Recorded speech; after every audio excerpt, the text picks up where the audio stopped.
आशुलिपि विद्या एक अद्भुत एवं अतुलनीय विद्या है। किसी विद्या की तुलना इससे नहीं की जा सकती, क्योंकि किसी अन्य विद्या को एक व्यक्ति द्वारा लिखे जाने पर उसे अन्य व्यक्तियों द्वारा आसानी से पढ़ा जा सकता है, किंतु आशुलिपि ऐसी विद्या है जिसे एक व्यक्ति द्वारा लिखने पर उसे आशुलिपि का ज्ञान रखने वाले अन्य व्यक्ति भी आसानी एवं सटीक रूप से नहीं पढ़ सकता। आशुलिपि विद्या संकेत लिपि पर आधारित है, जिसमें एक प्रकार के संकेत के अनेकों अर्थ हैं। इस प्रकार आशुलिपि लिखने वाले व्यक्ति द्वारा उस संकेत को किस अर्थ के रूप में लिखा गया है, यह वही व्यक्ति ही सटीक रूप से पढ़ सकता है जिसने लिखा है। पैरा आशुलिपि विज्ञान न होकर एक कला है, क्योंकि विज्ञान में तो नित्य नवीन प्रयोग हो सकते हैं, किंतु आशुलिपि में नित्य नवीन प्रयोग किया जाना न तो संभव है और न ही उचित है।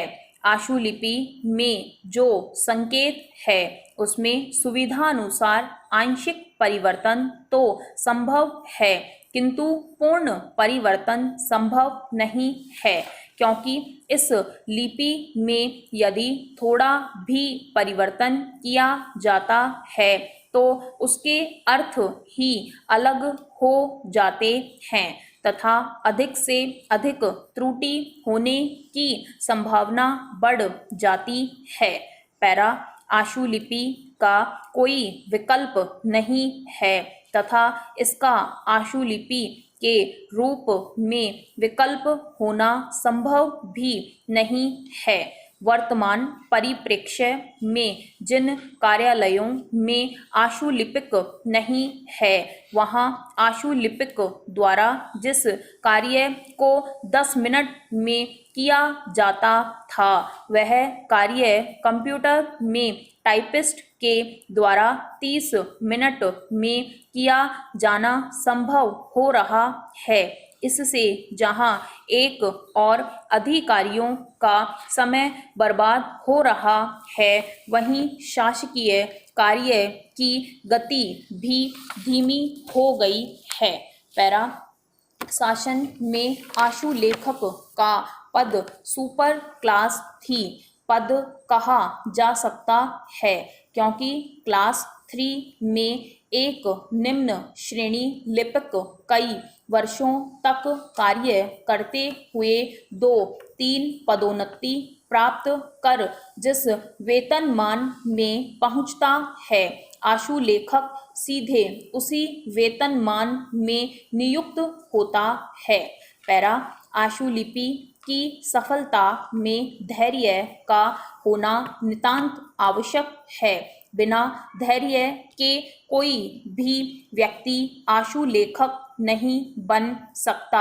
आशुलिपि सामान्य लिपियों से पृथक होकर एक आश्चर्यचकित करने वाली लिपि होने के कारण इसको सीखने के लिए धैर्य का होना आवश्यक है।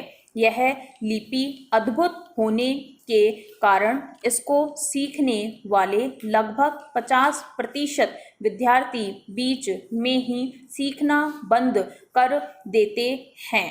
पैरा आशुलिपि में उच्च गति लेखन के लिए नियमित रूप से आशुलिपि संकेतों का लिखित रूप में सटीक अभ्यास करना अत्यंत आवश्यक है, क्योंकि यह एक अद्भुत लिपि है।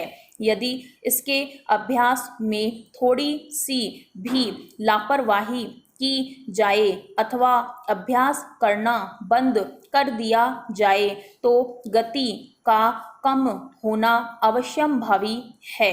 पैरा आशुलेखक का सर्वप्रथम गुण आज्ञाकारी तथा गोपनीयता को कायम रखने वाला होना चाहिए। यदि ये दोनों गुण एक आशुलेखक में नहीं हैं तो वह सफल आशुलेखक नहीं हो सकता तथा उसे कार्यालय के अधिकारी विश्वसनीय नहीं मान सकते। स्टॉप।